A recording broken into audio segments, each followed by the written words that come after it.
The Chronicles of Narnia, the Magician's Nephew. In the bustling streets of London, where horse-drawn carriages clattered on cobblestones and gas lamps cast a warm glow through the fog, lived a young boy named Diggory Kirke. His world was one of quiet desperation, for his beloved mother lay gravely ill, and his father was away in India. Little did Diggory know that he was about to embark on an adventure that would change not only his life, but the fate of multiple worlds. Diggory's days were spent in the care of his aunt Letty and Uncle Andrew, the latter a peculiar and somewhat unsettling figure. Uncle Andrew fancied himself a magician, though his experiments were more often the source of neighborhood gossip than any real magic.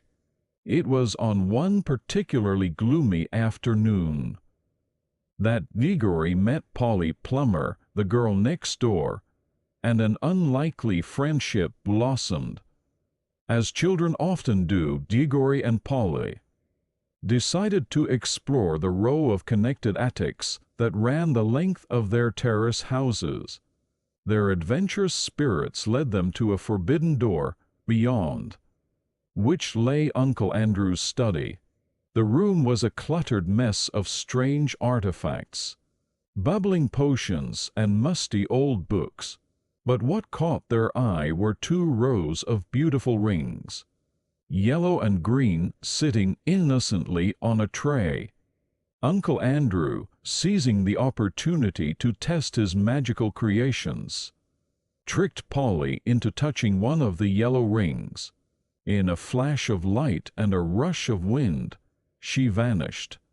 Diggory, horrified and yet intrigued, was then cursed by his uncle to take the green rings and follow Polly, ostensibly to rescue her. With heart pounding and palms sweating, Diggory clutched the green rings and felt himself being pulled away from his world. The sensation was like diving into a pool of liquid light, every color imaginable swirling around him. When the dizzying journey ended, he found himself in a lush, verdant wood. This was no ordinary forest, however. The air was heavy with a drowsy stillness, and dotted throughout the wood were small pools of water. Reunited with Polly, the children discovered that each pool acted as a portal to a different world. Their curiosity overcame their caution, and they decided to explore. Choosing a pool at random, they jumped in, only to emerge in a dying world bathed in the red light of a setting sun. This desolate place was Charn, once a mighty empire now reduced to dust and echoes. In a crumbling palace, they encountered a hall filled with waxwork, figures of kings and queens. At the end of the line sat a bell, with a small hammer, and an inscription that dared the reader to strike it. Diggory, unable to resist the challenge despite Polly's protests, rang the bell. The sound that emanated was unlike anything they had ever heard, a note of both beauty and terror that seemed to shake the very foundations of the ruined world. As the echoes faded, one of the waxwork figures began to move. This was Jadis, the last queen of Charn, a woman of terrifying beauty and even more terrifying power. Jadis, awakened from her enchanted sleep, quickly dominated the children with her imposing presence. She spoke of great wars and dark magic, of a word of power that had destroyed all life in Charn save herself. The children, realizing the danger, attempted to flee back to the wood between the worlds. But Jadis grabbed hold of them at the last moment. In a chaotic jumble of magic and willpower, they all ended up back in London, in Uncle Andrew's study. Jadis, with her towering stature and otherworldly beauty, caused an immediate sensation in Victorian London. She commanded Uncle Andrew to procure her a hansom cab, which she proceeded to drive recklessly through the streets, causing mayhem and destruction. Diggory and Polly, knowing they had to somehow return Jadis to her own world, managed to obtain the rings once more. In the ensuing struggle, not only Jadis but also Uncle Andrew, a cabby, and his horse were all transported back to the wood between the worlds. But instead of returning to Charn, they found themselves pulled into a new world, a world of darkness and silence. As they stood in the inky blackness, a voice began to sing. It was a voice of indescribable beauty, deep and sonorous, filling the emptiness with its melody. As the song continued, stars began to appear in the sky, twinkling into existence as if called forth by the music. The singer was revealed to be a great lion, majestic and terrible in his beauty. This was Aslan, the creator of worlds, and they were witnessing the birth of a new land, Narnia. The children watched in awe as the song brought forth mountains and valleys, rivers and forests, flowers and grass. Animals emerged from the earth, and to some, Aslan gave the gift of speech. But even as this new world sprang into joyous life, darkness lurked. Jadis, recognizing the power of Aslan, fled into the newly created wilderness. Her very presence was like a seed of evil planted in the fresh soil of Narnia. Aslan, knowing the potential for both good and evil in his new creation, tasked Diggory with a quest.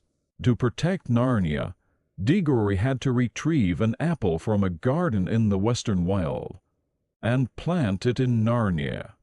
This tree would protect the land from Jadis for many years to come.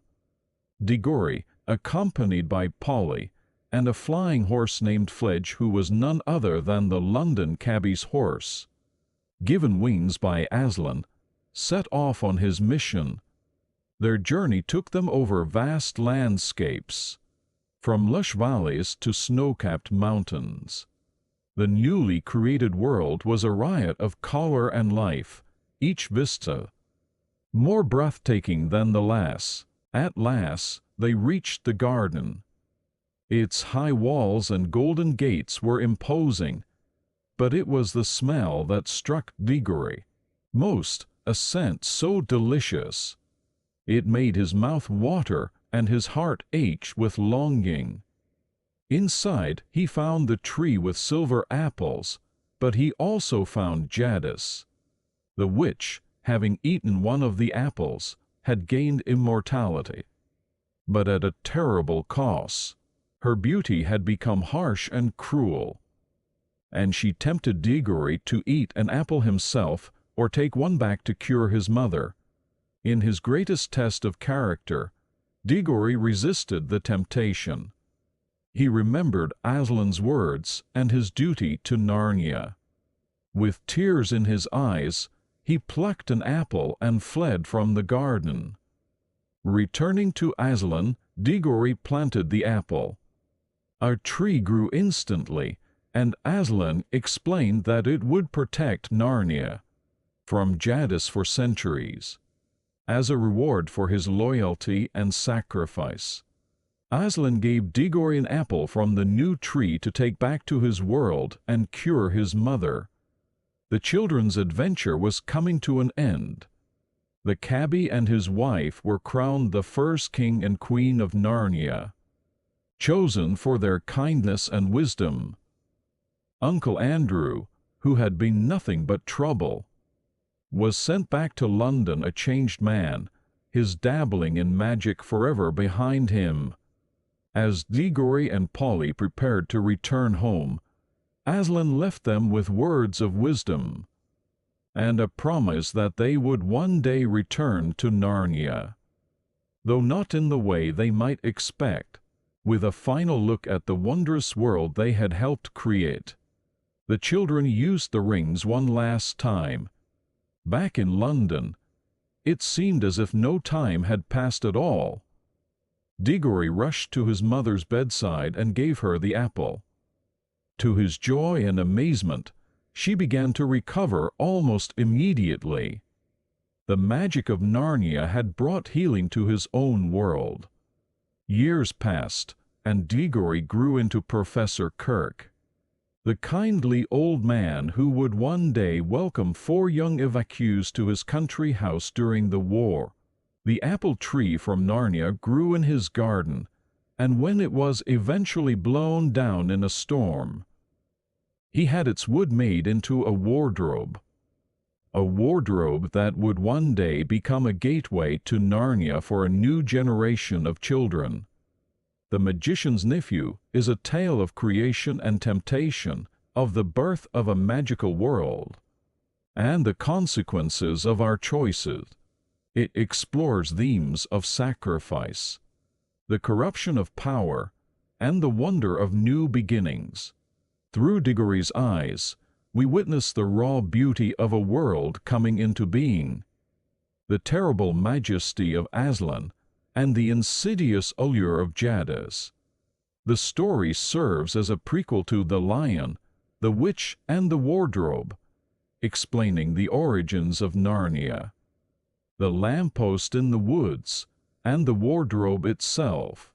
It provides depth and context to the entire Narnia series, showing how the actions of a few can have far-reaching consequences across time and worlds. In Diggory, we see a character grappling with very real and relatable struggles. The fear of losing a parent, the temptation to do wrong for seemingly right reasons, and the weight of responsibility. His journey is one of moral growth, learning to put the needs of others before his own desires. Polly serves as a voice of reason and a loyal friend, often providing the caution that Diggory's impulsiveness lacks. Their friendship, forged in extraordinary circumstances, is a cornerstone of the story, showing the strength that can be found in companionship and shared experiences. Uncle Andrew represents the dangers of dabbling in powers beyond one's understanding. His self-aggrandizing experiments with magic bring nothing but trouble, serving as a cautionary tale about the misuse of knowledge and power. Jadis, the White Witch, is introduced as a complex villain. Her tragic backstory and charm adds depth to her character, showing how the pursuit of power can lead to devastating consequences.